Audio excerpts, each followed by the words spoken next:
get any that you didn't prepare? Yeah. One I think it was so it's like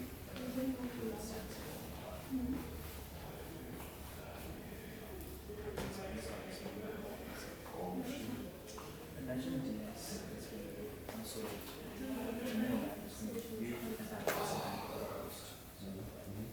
For this one? Yeah, I think so. Because you would just keep popping until you see the light. Alright, everyone signed in? Good. Firstly, thank you everyone for coming along, spending your Tuesday evening with us. Just before we begin, I would like to acknowledge the traditional custodians of the land. We recognize their continuing connection to the land, water, and culture. I'm currently on the land of the Gadigal people of the Eora Nation, and pay my respects to the elders past, present, and emerging. For tonight, we'll start off with a quick introduction. Then we have the great Maurice Lam to do the tech talk. If you guys are here for PEP, we're going to have a QR code at the end where you can fill in the form to get your PEP hours. After that, we're going to get some pizza in. I've got all your recommendations, so a lot of Hawaiian lovers. Not sure why. Not sure why. I'm not on the Hawaiian boat, but yes, we'll get pizza afterwards and a bit of networking as well. Good. So I'm so very excited to welcome to the stage my good friend and fellow tech events director, Maurice Lam. Please welcome to the stage.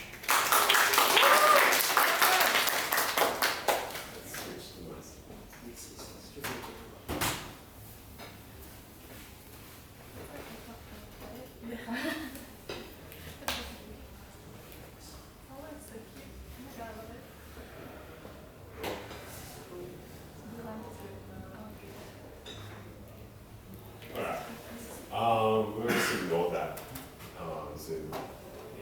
Let me just get set up real quickly. So yeah, again, thank you to everyone for coming to my tech talk today. It is a little bit of a guinea pig tech talk. We're still trying to set things out, but hopefully I'm still very passionate about what I'm talking about today. So hopefully everyone can learn a little bit of something from this. So yeah, before we begin, I actually would also like to acknowledge country. Yeah, standing on the land of Gadigal Nation, of the Eora people, and continue to pay respect to elders, past, present, and emerging. So, about me, right? So I am someone who, I'm a third year student here at the university.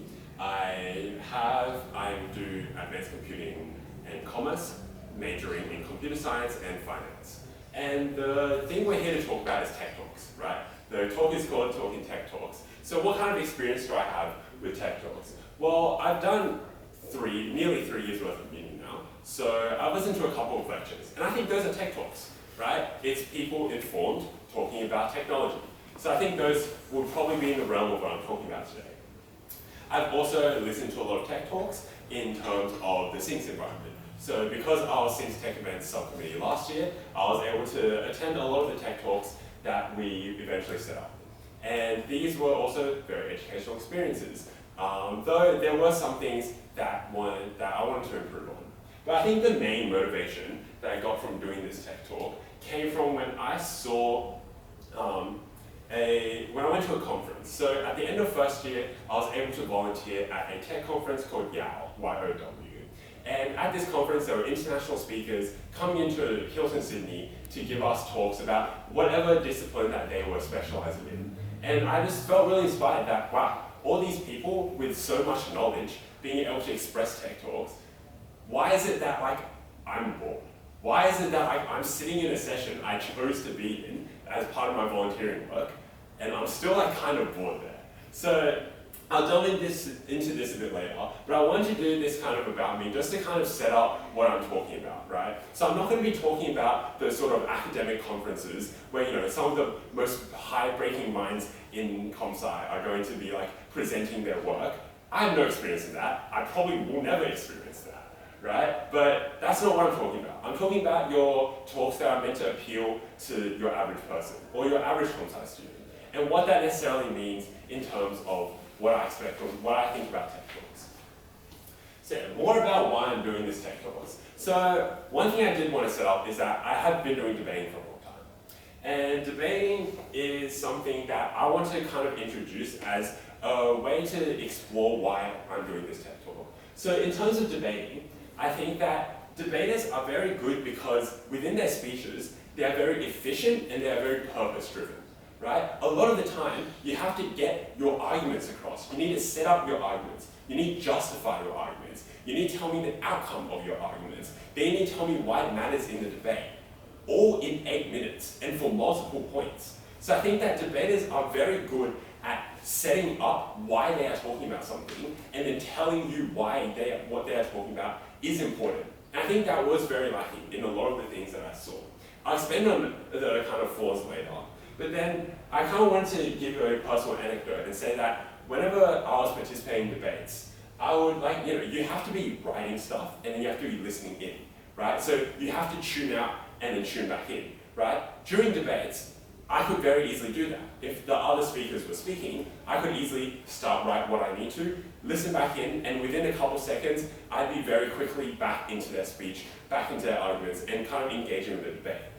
So when I'm in a lecture and I'm tuning in and out of consciousness, right, and I'm waking up, and then I'm falling back asleep, and then I still can't latch onto what's happening, and I fall back asleep, right, and then now I have to go back and listen 2 times, I think the kind of difference is very stark there, right? It's something that I wasn't really used to.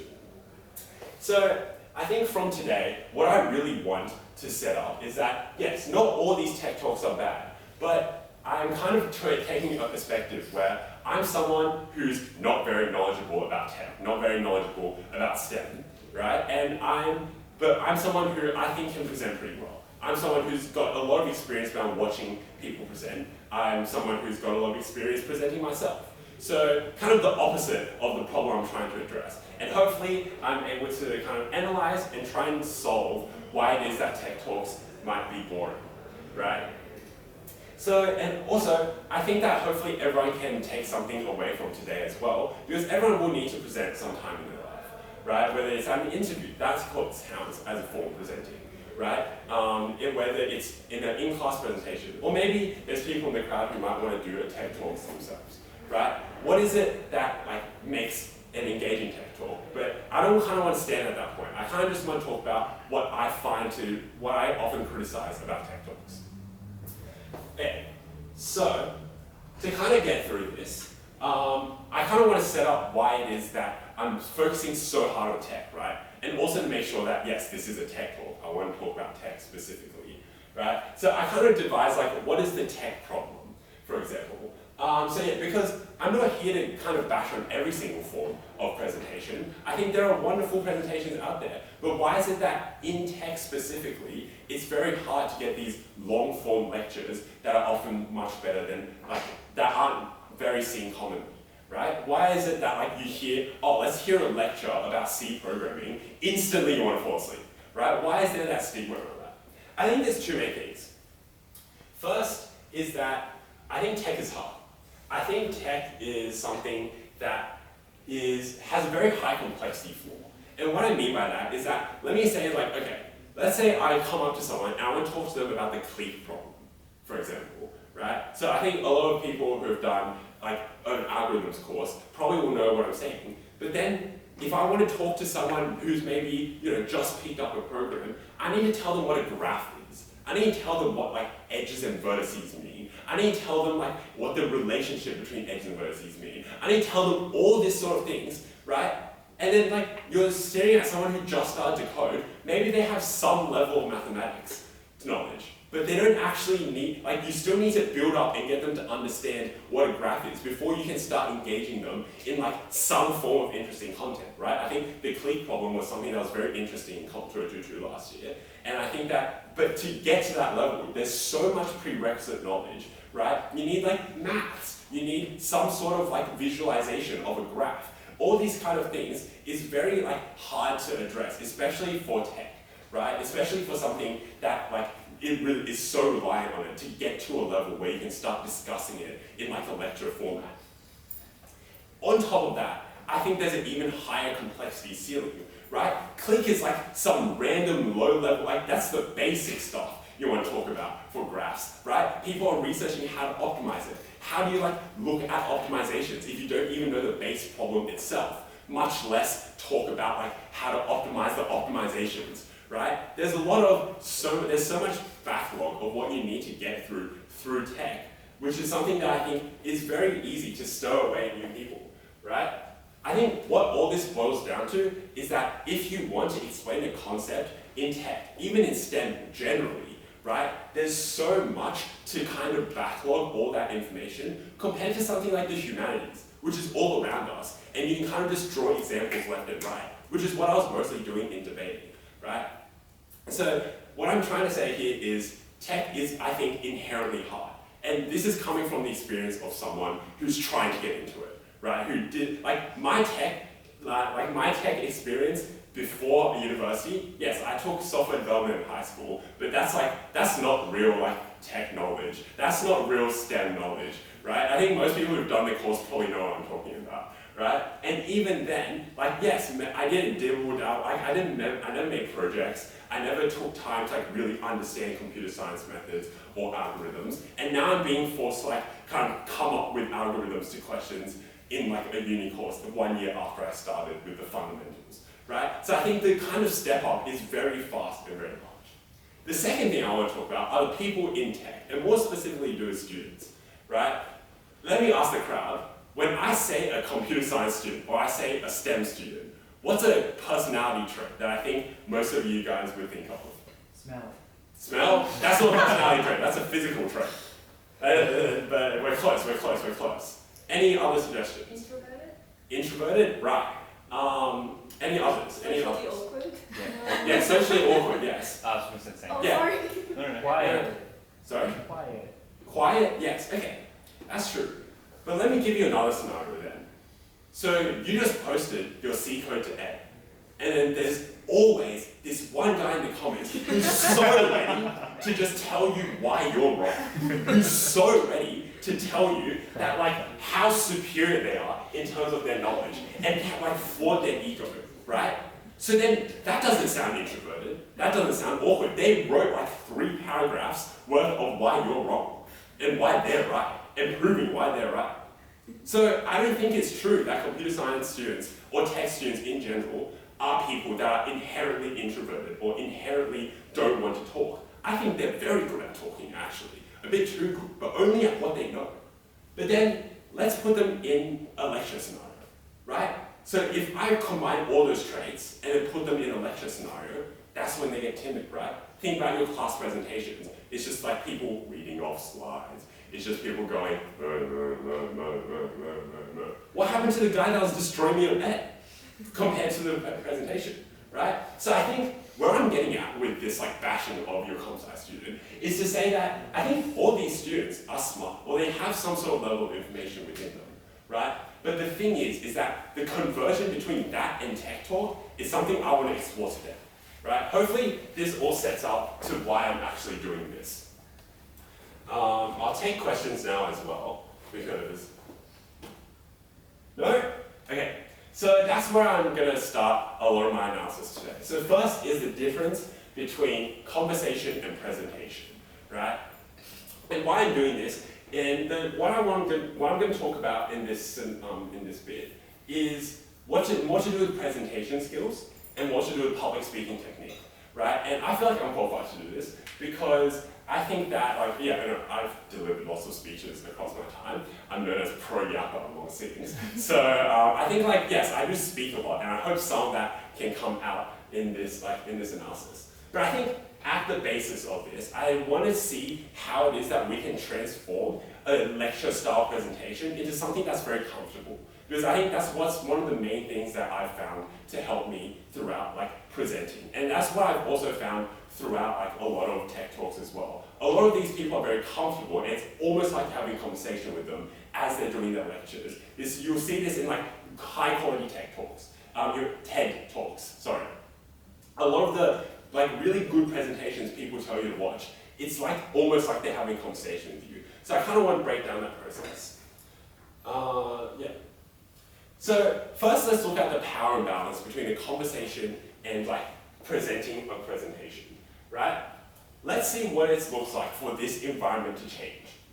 I think a conversation is at least 50-50 in terms of when you're speaking, right? So maybe you're asking someone for a question, then that kind of pushes it to about like 80-20, right? But I think generally, you have like a 50-50 kind of expectation of each other, that of how much you're receiving, right? Second of all, it's face-to-face. It's very personal, right? So what does this mean? It means that you can look at body language, you can look at facial expressions, you can get different clarifying signs on whether or not the person's listening to you, right? If the person's like doing this, when you're speaking to them front-facing, then like you can very clearly take the hint they're not listening to you, right? And you can make your adjustments in speeches very quickly. Maybe you're not sounding interesting enough. Maybe you're going on a really long rant. Maybe you're just doing something that's very annoying. Maybe you're spitting in their face. Who knows, right? But at the end of the day, because you're face-to-face, you have that sort of interaction. You're able to interact in a much more, in a more adept way. I think that's the best way to frame it here. And also the relationship with them. You probably know the extent of how much you can talk to them, right? If it's a complete stranger, you know they're a complete stranger. So working off that, you can talk a lot differently. You can not try and bombard them with information. You can try to get to know them. If you know them personally, you know how much they know. You can customize your tone of speech. You can customize the information you give them, right? Look, and the last thing is that you can leave the conversation at any time. Not just like walk away, right? You can't necessarily do that. But it's to say that you can try and start to end the conversation whenever you want, right? Especially if it's one-on-one, but even like one or two, one or three, you can start to see whether or not the other person's listening, whether or not you want to continue conversation, and you can start to leave them. This sounds like I'm just someone really socially anxious and like breaking down how a conversation works. And like, I swear I'm getting somewhere with this. So please just hold on, right? So how does this all change when you turn it into a presentation, when you turn it into a lecture, when you turn it into a tech talk, when you turn it into anything related to that? I think the first change is that it's no longer 50-50. It's 100 to 0, right? Or 95 to 5 at best. Because now the onus is on you, now it's on me to tell you guys things, right? It's like people in the audience, they can ask questions, that's the 5%, but now it's on you to deliver information to these people, and that's an added-on pressure, right? Second of all, it's a lot of people at once, right? So what this means is that now you can't look at the one person and read their body language. You need to look at the reactions of all these eyes staring at you. You need to look at all the seat positions, whether or not they're looking at their phone, whether or not they're doing all this other stuff, right? All of this is adding on to more stress. You don't know everyone. You don't know the knowledge levels. You don't know how much they want to be here, how much they already know. All these things are lost throughout the conversation, lost compared to conversation, right? And look, you can leave any time, right? I can just leave this like the presentation right now. But I won't, right? But then you can't really do that for a real presentation. You can't just end it, right? You're locked in for 30 minutes, 45 minutes, hour, 2 hours. You have to finish that. All of this is building on stress. All of this builds to anxiety, right? And where is all this coming from, right? How do I know all these feelings? How do I know all about all this stuff? I've done plenty of speeches. I've done presentations. I've done speeches. I was also once very nervous, and these are things that I noticed when I was presenting, and now I want to break down how I was able to like push through that change. I know a lot of this sounds like personal experience, but I hope I can justify why it is that I'm generalizing. So, when we talk about all this power imbalance, what does this all do? I call this reductions because I think when the effects of all this stress culminating, I think it just reduces these two things. First is the reactions, okay, this actually sounds kind of weird, I should read this. But the second is regard. Reactions comes more from the speaker, right? I'm not sure if you guys notice this, but a lot of times when speakers get nervous, they try to fill in more information, right? If they see people not starting to engage, this does happen in lectures sometimes, this does happen in tech talks sometimes, right? If they ask a question and no one seems to respond, now it's on them to like start to fill the information. Now they start looking nervous. Now they just start like talking about all these different things that might not necessarily relate to exactly what they're talking about. What does this mean for the audience? The audience now sees someone who doesn't really seem to have a good track plan. Someone who doesn't really know what they're necessarily talking about, right? So then all of this starts to lose engagement in the audience. You see lots more breaks in speech, right? Like they can't flow through with their ideas well because what they prepared doesn't seem to be landing with the audience. So now they start like, oh, maybe I need to redo this, maybe I read like like it starts to go in their head. They start going like, oh yeah, I like, and then like yeah, okay, let's just let's do the next. Those kind of things disengage your audience straight away, right? They're not going to listen to someone who doesn't seem like they have a strong idea of how to present. A lot of the best presenters, they just go through with all the content that they need to, right? So just to summarize, this just reduces a lot of the presentation skills that you'll generally see. And what happens to the audience here? Like I said, people stop listening, people just lose interest. And then all of this, like people start losing their train of thought, right? So a lot of the people who maybe were still going to listen, maybe who were still going to like continue to like go on with like what the speaker was saying, once you start gapping your own speech, they're not going to listen as well, because then it's like they're not going to strain their brains just to continue to listen there. And then like all the people who are engaged lose focus, right? And look, I think there is an argument against this to say that this is probably like something to do with attention span, right? I know there's like studies that say like, oh, you only have 30 minutes of attention span before you need a 5-minute break.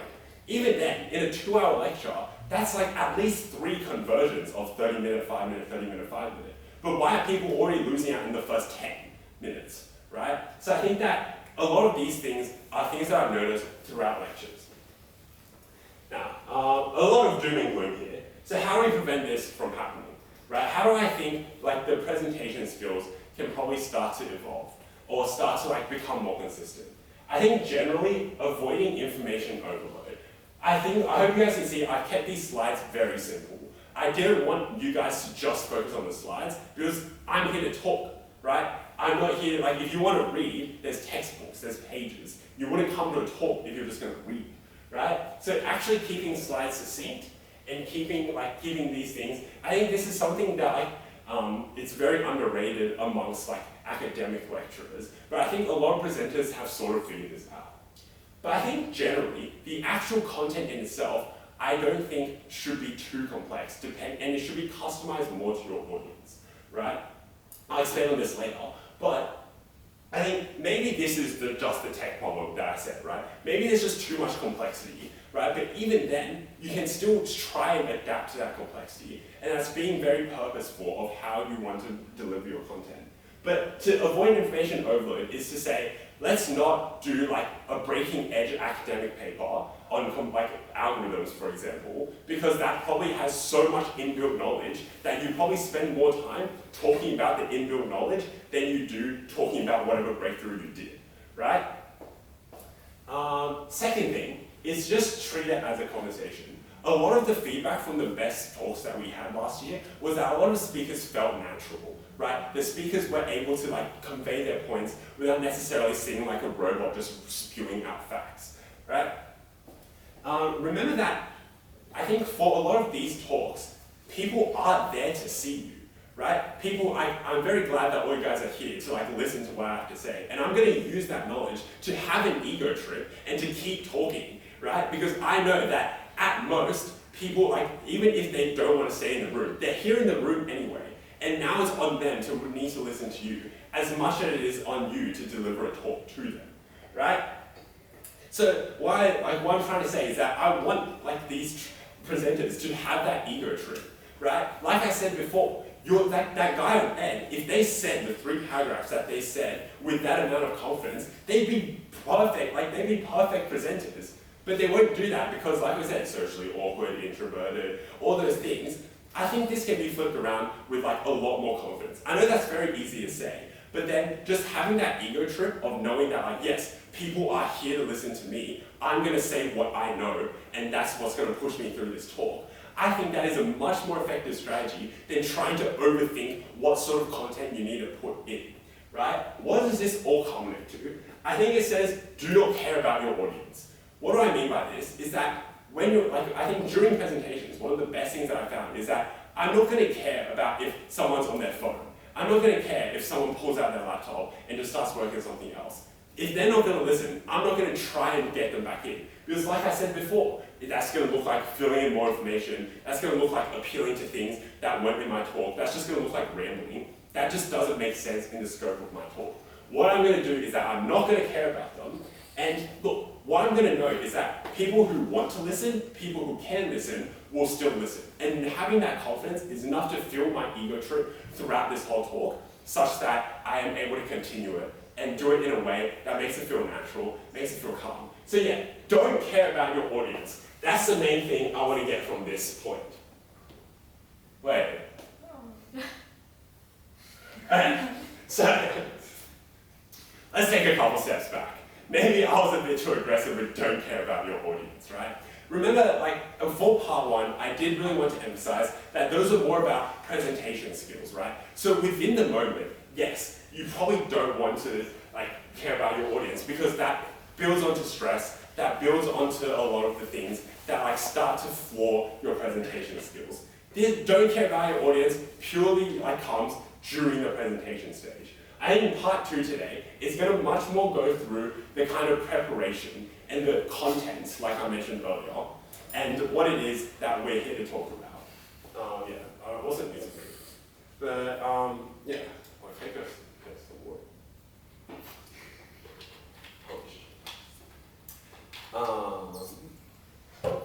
Right. So, I think the one anecdote I want to share today is that in my high school debating classroom, we had one sign, and it had like all these green highlights. It was really pretty. It was passed down from each team. All it said was the word "why," right? And that was one of the biggest criticisms we got from a lot of our seniors who did coach us. Why are you saying this argument? Why are you bringing this example? Why does this matter? A lot of the feedback we would get when we were being unclear was why. When we were being inefficient, why? When we weren't being purpose-driven, why? Right? Every sentence we said had to count. Every sentence we said had to be effective in helping us win the debate. So why are you saying something that's useless, right? Obviously, I'm not saying that other tech talks say useless things, right? But I think it's very clear in a lot of tech talks that it is unclear why they're doing this thing, or they don't set up why they're doing it. I hope that a lot of you guys may have seen that I like to preface a lot of my sections with why I'm trying to do this section, or why I think this matters, or why did I come to this conclusion. Because I think building that understanding is much more valuable than just spewing out information, right?